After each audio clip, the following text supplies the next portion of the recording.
From the lines across the ocean to the land beyond the mountains, through the Sahara, we bring all the sport news. Stay focused on the fact today. Good evening and welcome to Atlantic Television Network. And the program is called Press Roundtable. It's a convergence of media practitioners who dissect news and current affairs to provide the right balance.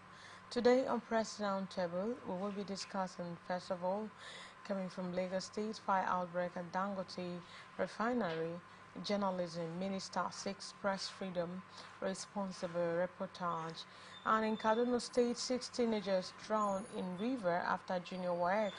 House of Assembly, RFI's use house over corruption allegations. We want to observe a little break. When we come back, we go into the stories proper. Please stay tuned. From the line across the ocean to the land beyond the mountains, through the Sahara, we bring all the sport news, live analysis, expert discussions on trending stories in politics, business, social sports, and documentaries. So catch all the updates on the happenings around the globe. Stay focused on the fact today. Only on ATN.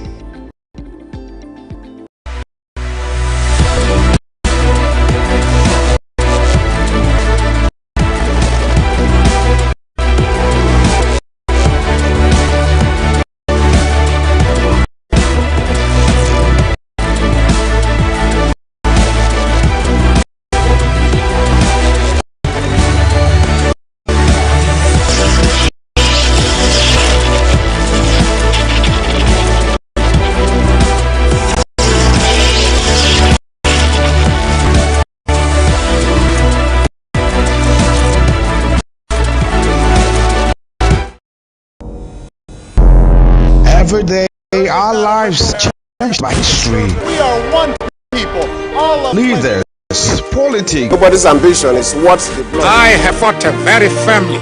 natural occurrence, war, and the world economy. I belong to everybody, and I belong to nobody. ATN covers it all on ATN Politics.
From the lines across the ocean to the land beyond the mountains, through the Sahara, we bring all the sport news, live analysis, expert discussions on trending stories in politics, business, social economy, sports, and documentaries.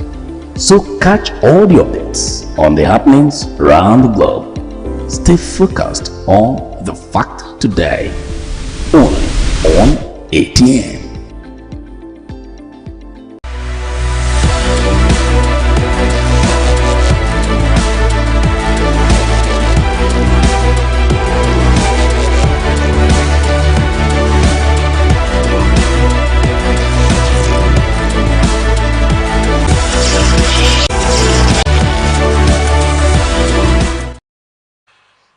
we're glad to have you back on the studios of Atlantic Television Network.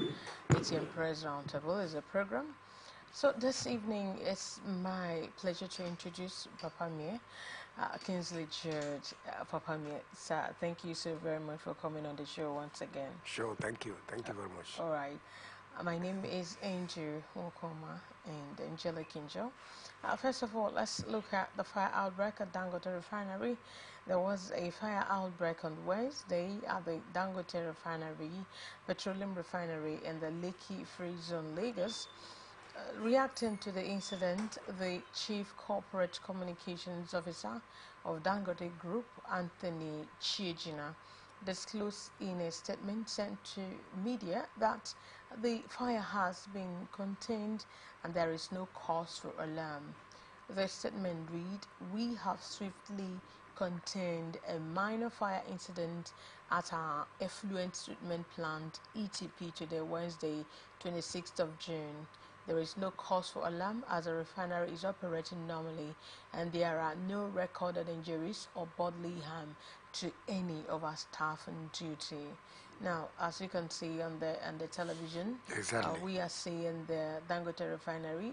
There was news today that a fire got at the place. So, and I'm trying to look at it when you see that's Aliko Dangote. Yes, it is. Yes, the CEO of Dangote Refinery, petroleum refinery. And so the news has it that the fire got it out, as you can see, it was so much. But the question now is, black smoke. yes, it was, yes. And does it mean that it's still under construction? Why they say they are having cells? Could it mean that, does it mean that they were not really proper guarded or fixed before operation, before recording this kind of fire outbreak? That is very serious. Yes, building of a refinery has a lot of task, the way we can see. If it has been an easy process, the one that we have in River State, Kaduna, and Warri refineries would have been working ordinarily. But because of the technical implications and other, I think, scientific engagements, I think it is quite too huge to tackle. And every Nigerian in particular, I think they are happy that the Dangote refinery will bring succor to the nation's economy. And what is happening is not a good story at all, because it's telling Nigerians and the whole world that nothing can work in Nigeria. Ordinarily, that's just the picture, that nothing can work in Nigeria. But I don't think this report will go down well with a lot of Nigerians, especially those working there right now. They will be uncomfortable. So we want to advise the Dangote group to still make their efforts. We commend them very well for putting up such an industrial business that will help the nation's economy. But while that is there, they should ensure that such incidents do not happen any longer, because it's not quite comfortable. For myself, I'm not quite comfortable with what I'm seeing over there. It's demoralizing, it's hopeless, and it does not tell well about what Nigeria is all about. And for investors, they will be afraid. Is it what, if we go and put our money to things, to invest in Nigeria, is it what is going to happen to our business? Because nobody knows where the problem is coming from. It could be a sabotage. It could be somebody somewhere who has masterminded one thing or the other. Although the investigations are still on, we are assuming that it could be a sabotage. And if those that kind of sabotage is not something that is tackled from now, I don't think investors will find it comfortable to come into this country. Looking at the scene that, there was a time they showed us 2 soldiers, I mean 3 soldiers, that stole from the Dangote plant. It's an indication that other things too could happen. So it's not far from the sabotage. And therefore, we want to say that the Dangote group, not only the Dangote himself, the Dangote group should make all their efforts towards ensuring that the success of this dream is actualized. Nigerians are very happy with it because we hope that whatever is the case, there is something on ground that will create employment for our people and subsidize petroleum products for us. We are looking at the age where petroleum products, even a bottle of kerosene, could be bought with what, 100 naira. It was 15 naira before, 15 naira to 100 naira. 100 naira now, it has escalated, it is skyrocketed to 1,000 naira. Now it's 1.5. A bottle of kerosene is 1.5. So where are we going to? And if such a plant that Nigerians are hoping that in the next 1 or 2 years, if it's still operational, it will, of course, subsidize petroleum products and make it more affordable for Nigerians to buy. So if the one that we are hoping for also is down, that means Nigeria is not having any in particular. The ones that we have in Port Harcourt, which they said would have commenced the operation in December, is still dead. It's not alive. The one in Warri, that one is sleeping. The one in Kaduna, no hope. So the country is in shambles or in shackles, whatever way. But what we are saying is that we don't want our country to collapse because right now everybody is hungry. Everybody is hungry. Exactly. And if everybody is hungry, where we are seeing a hope coming to us, if that hope is dashed, of course there will be more problem and insecurity. So if it's a security problem, it should be well tackled. If it's a technical problem, it should be tackled also. And the consultants that are involved in the business should be brought together to ensure that every sector of the plant is properly attended to and made to function in the proper way that it will help the nation's economy. We are after the economy and our people. Because if the people do not get the proper welfare they need, of course we know revolution is not far. If they come to the streets, revolution is not far. So that's just the point. Exactly, and you know that even the Port Harcourt refinery, some of the refineries are not really working. It's not working. So, and now this one that is now working, I think they really need to make sure that it's well protected and functions optimally to serve the masses. Yes. Now, let's look at another story. In journalism, ministers express freedom and responsible reportage. The Minister of Information and National Orientation, Mohammed Idris, has reaffirmed the government's commitment to ensuring a safe environment for journalists, highlighting that a free press is essential for a thriving democracy. Idris stated this during Wednesday's book presentation of Writing for Media and Monetizing It by the Senior Vice Chairman and Editor-in-Chief of Leadership Media Group, Azu Ishi Ekwene, in Abuja. In its keynote address, Idris stressed the importance of responsible journalism, urging media practitioners to balance their freedom with a sense of duty, ethics, and patriotism. As we celebrate this milestone, he said, it is also important to reaffirm the commitment of the Tinubu administration to a free and responsible journalism. We understand that a society can only flourish when its media organs are free to report the truth without fear of retribution and to hold those in authority accountable equally.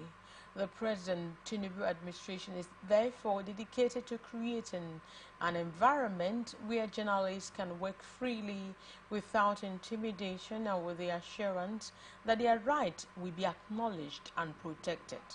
However, freedom comes with responsibility. As we champion the cause of a free press, it is incumbent on the media to exercise this freedom with a sense of duty, ethics, and patriotism. The information disseminated to the public must be accurate, balanced, and devoid of sensationalism, he noted. The minister cautioned against the dangers of misinformation and disinformation, which can damage individual reputations and destabilize society. Now, he's talking about journalism. That's the minister, Yes. and trying to say that a lot is expected of in the profession. Yes. Yeah, in as much as they are actually clamoring or seeking press freedom, that in the profession there should be a responsible reportage, because once you disseminate any news and it's not accurate, it's misleading to the society. Of course. So we are all journalists, we are all media practitioners. In view of this statement, what's your reaction on that? Yes, when we're talking about responsible reportage and press freedom, it borders more on what I called the uncompromising press. All right? You want your freedom. Yes. You want to report responsibly. That is, you now want to be neutral. You don't need to compromise your report. You don't need to compromise your information. And you must make sure that while you are performing your ethical duties, I mean ethical duties, because journalism is more of ethical. That's the professional language for it. It's more of ethical. And in such ethical environment, you are under authority to ensure that your facts, all right, your facts are real and not forged. Because wherever you have forged any information to the public, then it becomes misleading. All right? So what I think the minister is saying concerning press freedom is that journalists should be given the freedom to make their findings. I see a society where whatever the journalist is advised is authorized by the law, just like the Freedom of Information Act. It authorizes a journalist to make findings in every part of the country, every institution, in every organization, to make their findings concerning a particular issue. And when such people come to meet people that are in authority, they find it difficult to unveil information to them. It's quite not comfortable with the journalism practice, because we need not to be constrained with information. If we are talking about accountability and transparency, where there is no accountability and transparency, of course, you see where the journalists will find it difficult to report accurately. All right? So we want to advise, especially those who are in the public gallery, they should know that being in the public gallery means that you're a public service, you're a public servant. As a public servant, you are not obliged, all right, to hide informations. You're obliged to open your doors to journalists. That is why they are there.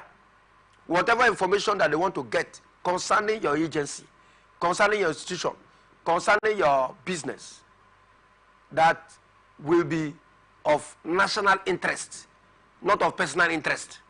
All right? That will be of national interest and public interest. I think that is where it is fundamental that people must know. Because the Constitution has made it very clear for us to understand that by the provision of the Freedom of Information Act, that every Nigerian, you know what I mean, has the right to know.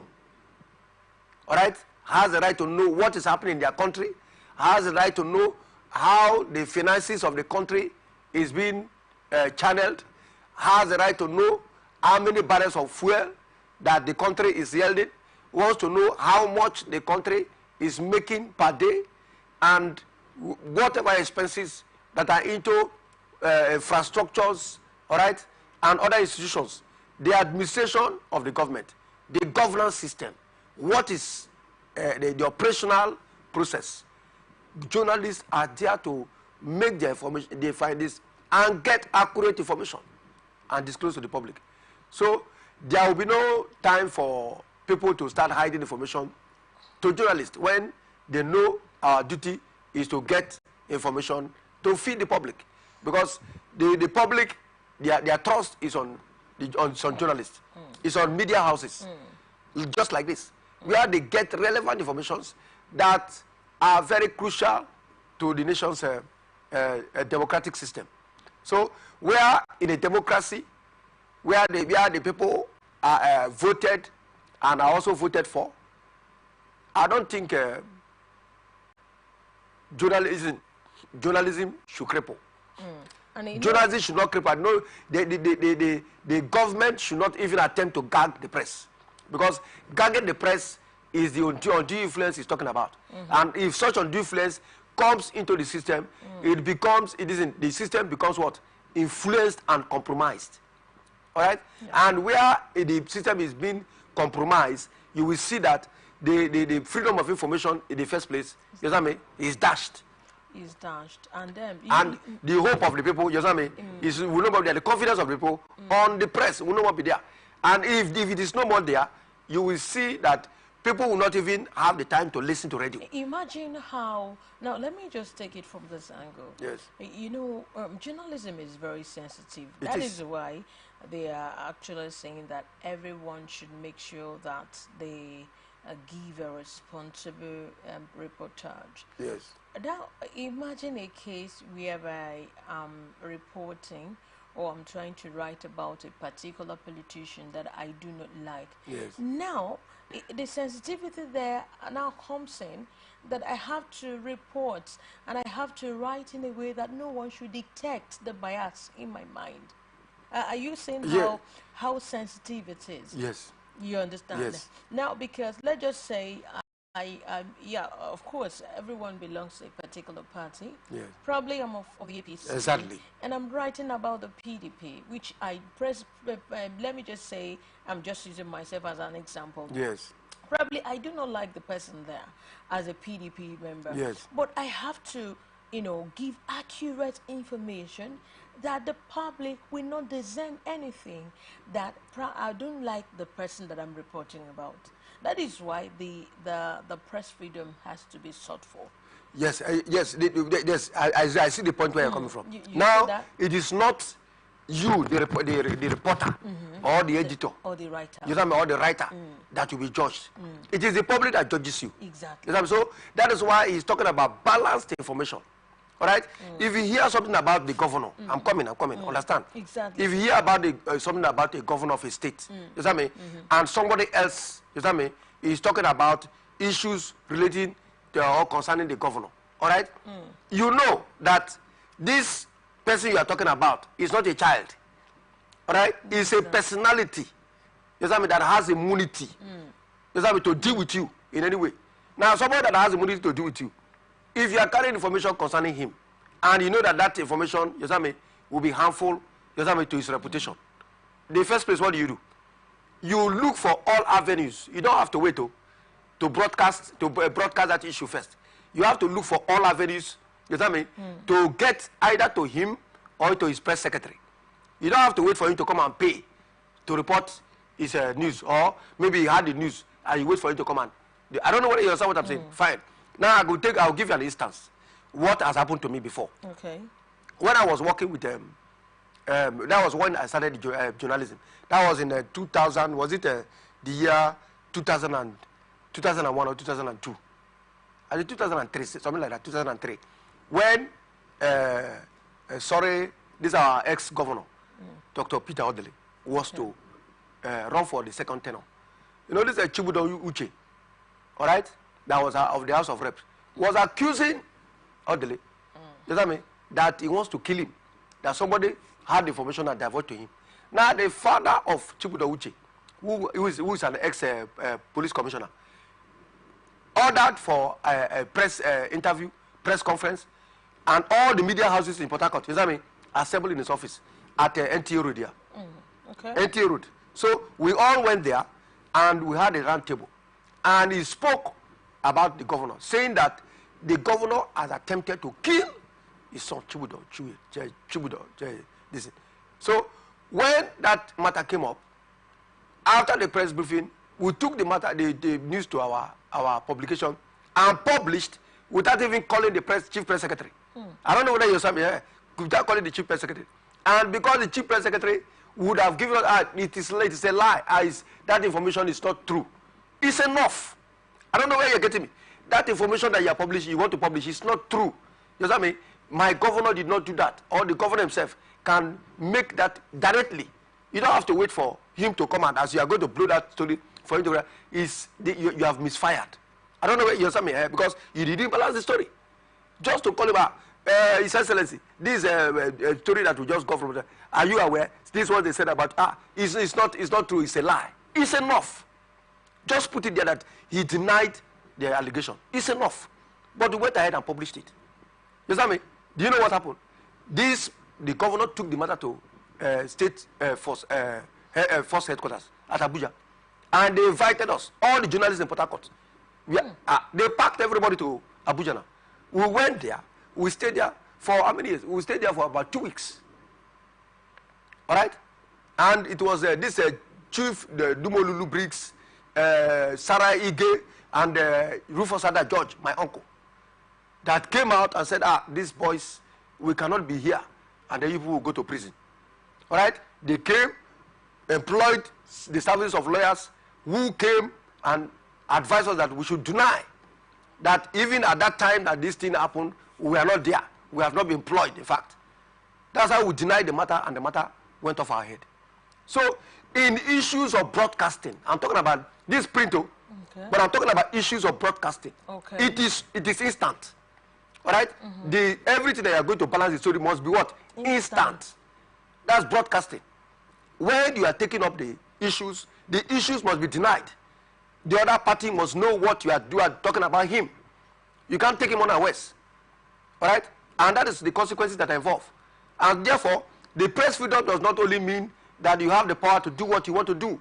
You must follow the ethics of the profession. It's not it's not a roadside business. All right? You are talking about the reputation of people. You know what I mean? Information, accountability, you know what I mean? And transparency of a particular issue.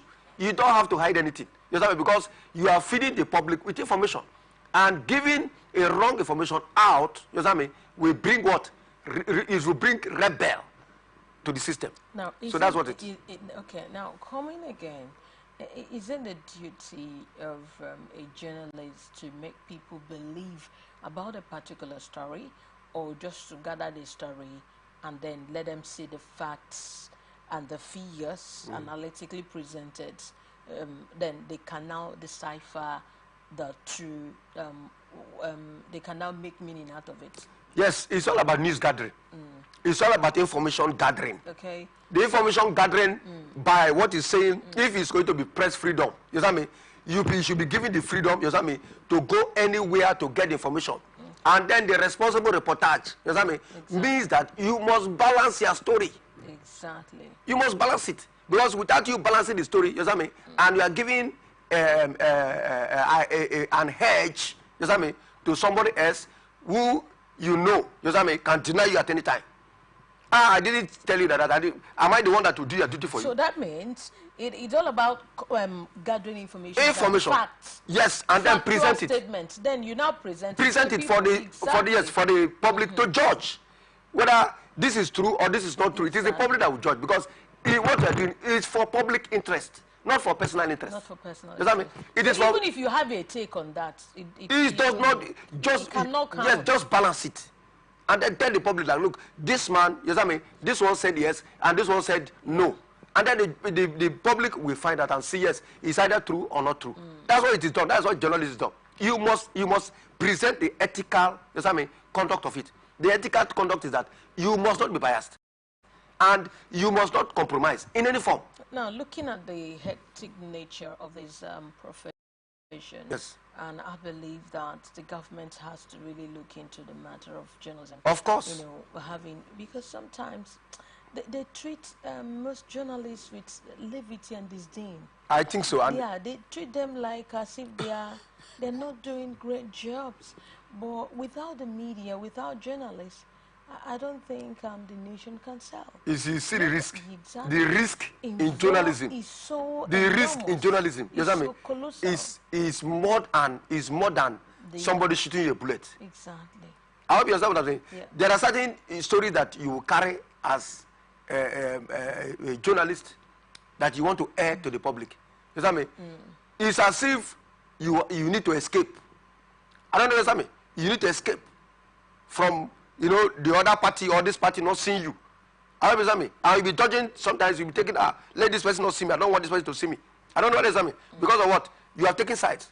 But if you are not that type, you understand me, and you stand by the ethical profession of the stand by the ethical profession, you will be free to go anywhere. All right? I know I most jealously envy this man. What's his name? Shegun. Shegun Olabi. Okay. If Shegun is carrying any story, he must balance it. I don't know. Yes, I listen to most of it. You must balance that story. I don't know. Yes, wherever you are, even though you are in the bush, they will call you to say, this is what he said about you. Respond. Just respond. It's not about you coming to pay money. No. It's what you are giving that will attack the person, because it is when the person has something to say, you know, which maybe he has forgotten. You know what I mean? When you ask him the question, he didn't do well, or maybe he's not satisfied with the way it is presented. Right? And it's coming again to make any sense. It's where you can say, okay, for this, this commercial, you know, of course, that's what we do. And then the person pays. But for that story that you have to balance, you know what I mean? It is very, very ethical that you must balance it at that time that it is hot. Otherwise, the other party will come for you. Say, why did you neglect me? Oh, it is after you heard the story now, you want me to come and pay and come and air it. That's where the confrontation comes from. All right, so if journalists are out to do their profession, you must know the risk involved. The risk is more of legal, because when a case of libel, a case of slander, does that mean, comes up in the media law, all right, you face the consequences. I don't know whether you understand me. Yeah, okay. You face the consequences in terms of libel, in terms of slander. You have to face it if you don't balance your story. All right, so I just believe that a lot of persons are watching this program called ATM Press Roundtable. We have been deliberating on this issue about press freedom. It involves a whole lot of jobs. That's why we're talking about this journalism profession, whereby you have to put up the facts together without manipulating the facts and figures of any kind, and making sure we inform people through our reportage, we balance it and also give them the accurate information. And so it's so tedious. That's why the minister is also seeking for press freedom. And I want both the government and people in general to treat journalists with respect and dignity. And this will also give them that, moral standing to make sure that they carry out accurate information without manipulating any kind facts. of information, facts and figures about it. All right, that's why we are here, and the program is called Press Roundtable. So we are talking about now the press, the media practitioners, the journalists, how tedious their jobs are. What we do, we are here to inform you. We're here to make sure that we give you the facts and the stories. Okay, we don't manipulate any kind. We want to observe a little break. When we come back, we move to Kaduna State. Please.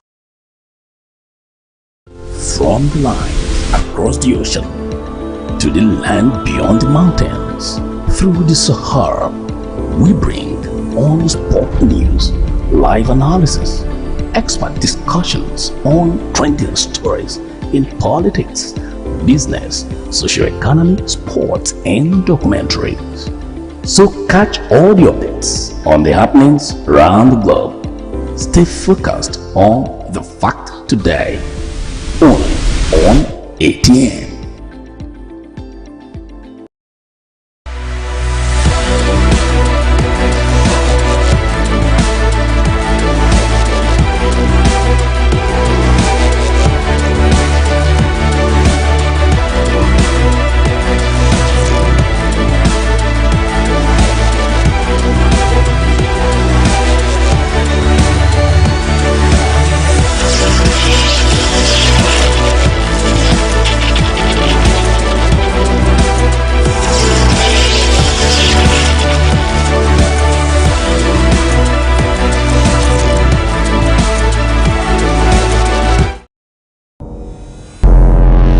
Every day, our lives are changed by history, We are one people, all of us. leaders, politics, Nobody's ambition is what's the blood. I have fought very firmly.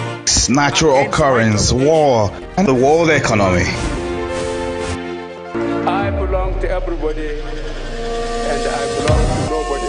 ATN covers it all on ATN Politics today.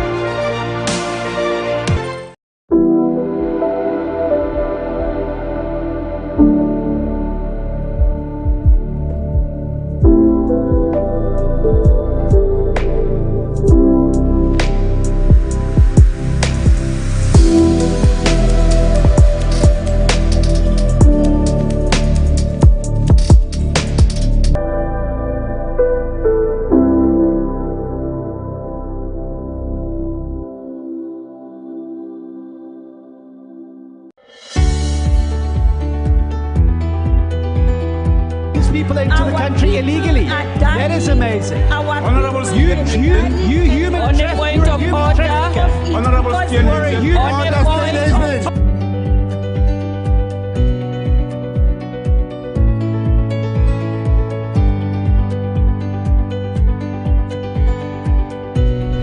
on them. They are not picking our calls. They made up their minds. So no agreement with the EU, but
From the line across the ocean to the land beyond the mountains, through the Sahara, we bring on sport news, live analysis, expert discussions on trending stories in politics, business, socio-economy, sports, and documentary. The fact today, only on ATN.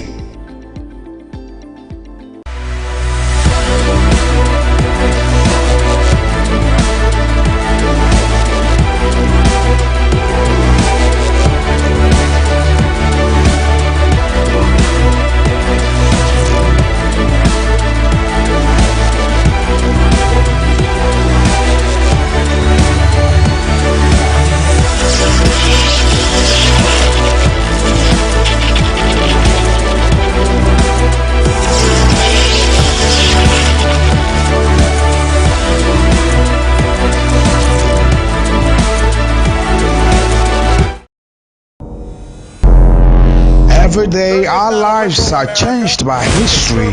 We are one people, all of us. Leaders, politics, Nobody's ambition is what the blood. I have fought very firmly. natural occurrence, war, and the world economy. I belong to everybody, and I belong to nobody. ATN covers it all on ATN Politics today.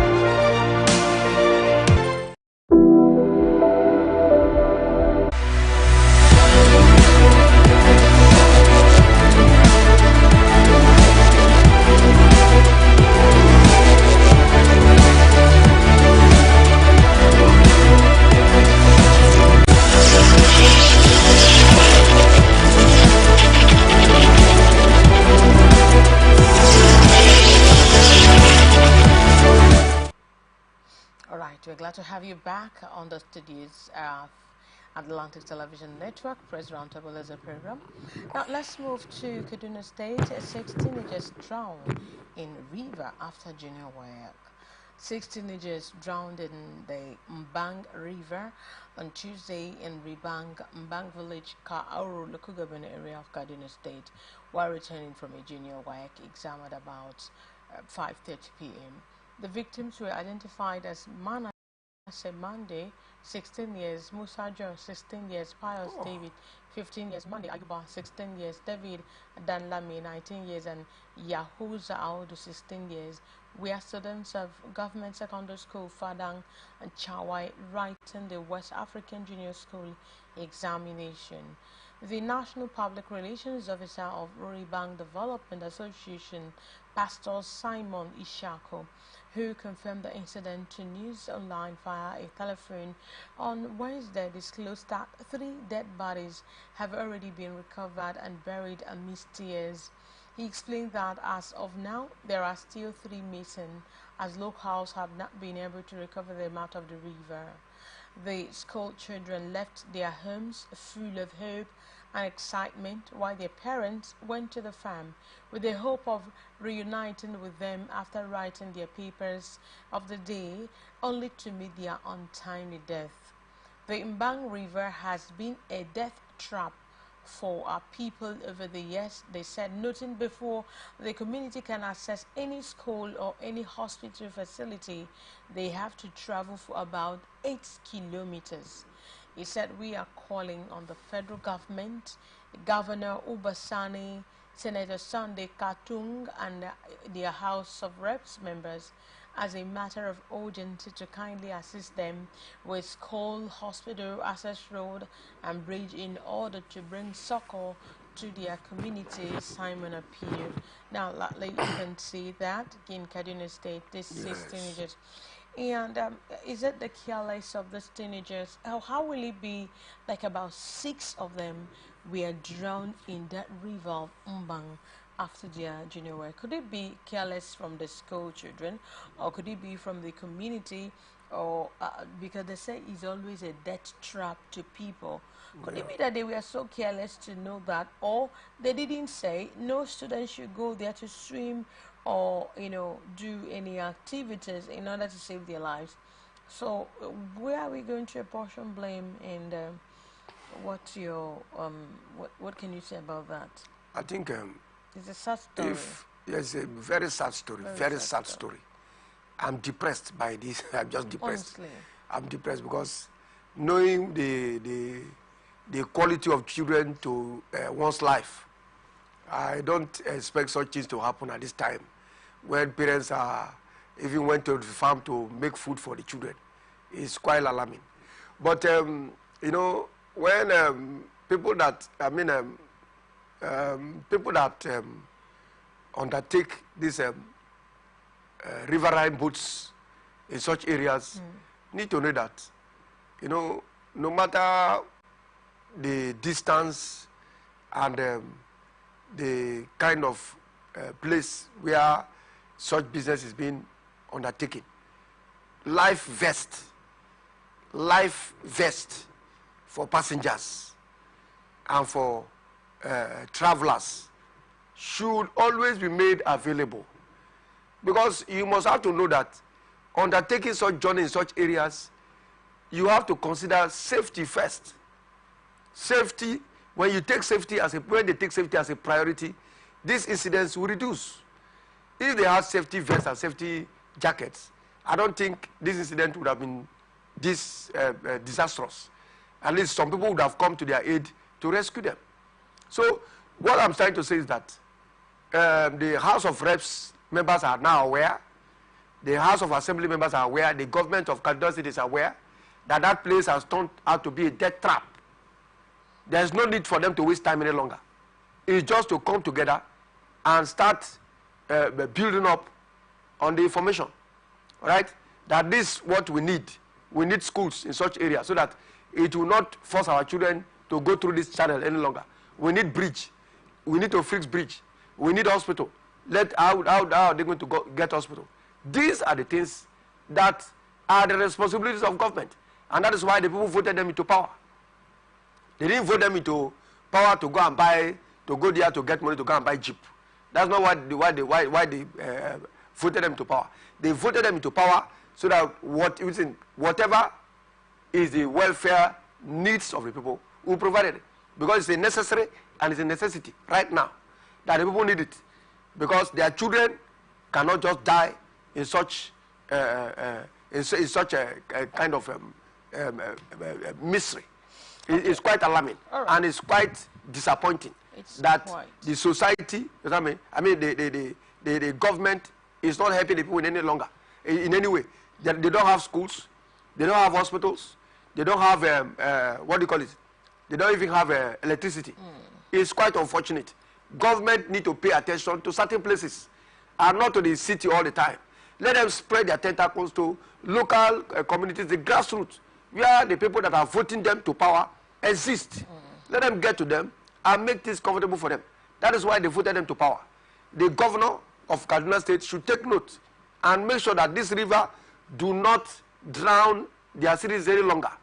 And if there is any way, the government on their own can provide vests and make them available. Lawmakers can do it, House of Reps members can do it, and senators can do it, all right? Even NGOs, philanthropists can do it, just to save the lives of these children, all right? Because they're in distress and they're in disaster. So if help do not get to them as they requested, I think it's going to be still going to be a sad story, and this sad story need to be averted. That's what we're saying. That means the government really have to do something about this situation. Yes. Because imagine taking 6 lives, taking 6 at a time. At a time. And who knows if it has been taken, because they said it's a death trap.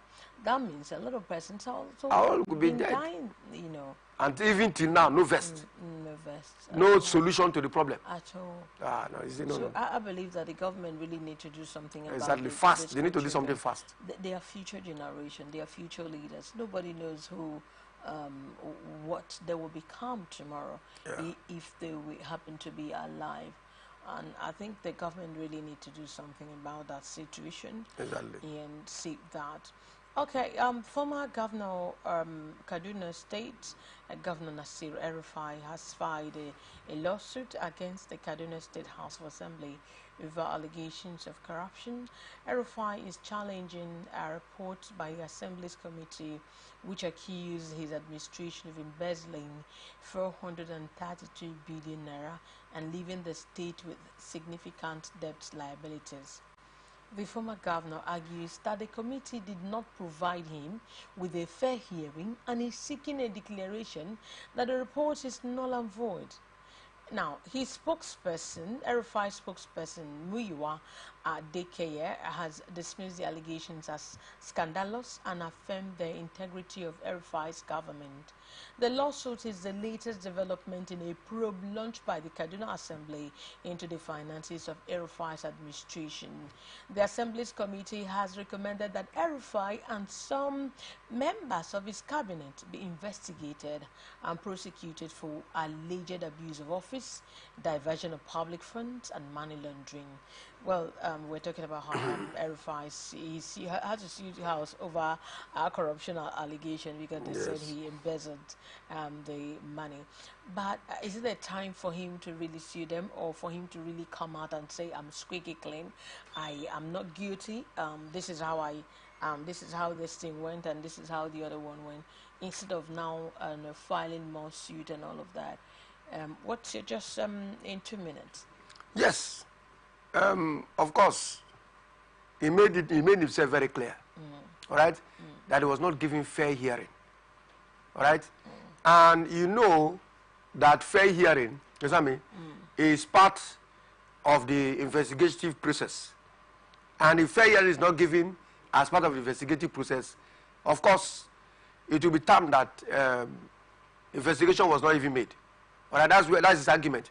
And therefore, if that is the point of argument, I think dragging the House of Assembly and other people involved in the allegations, you know what I mean, is quite well.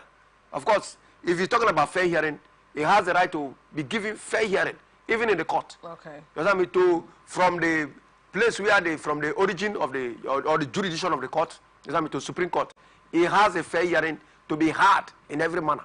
You know what I mean, especially when it comes to him trying to be transparent and accountable to his office. You need to give him time.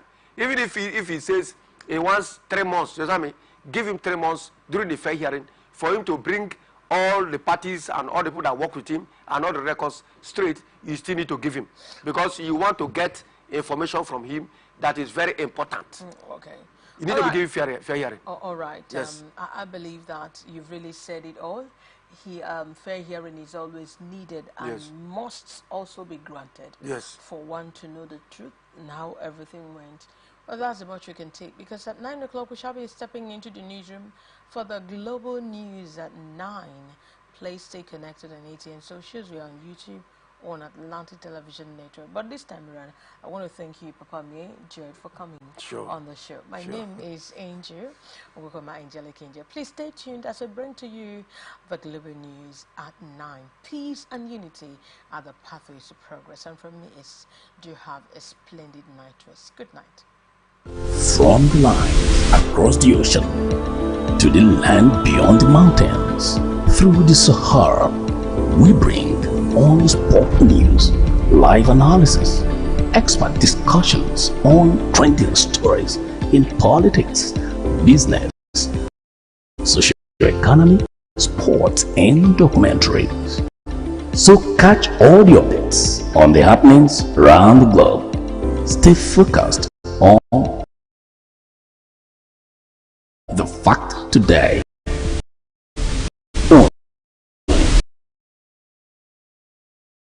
On ATN.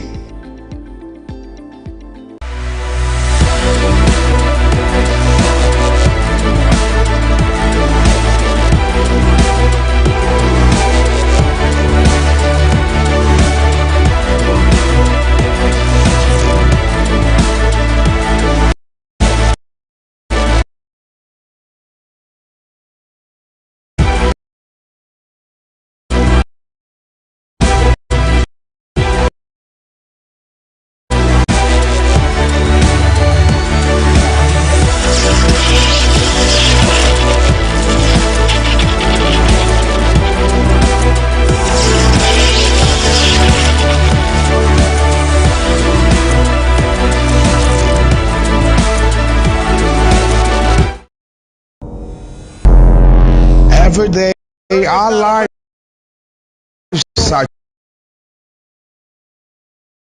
changed by history. We are one people. All of us. Leaders, politics, Nobody's ambition is what the blood. I have fought very firmly. natural occurrence, war, and the world economy.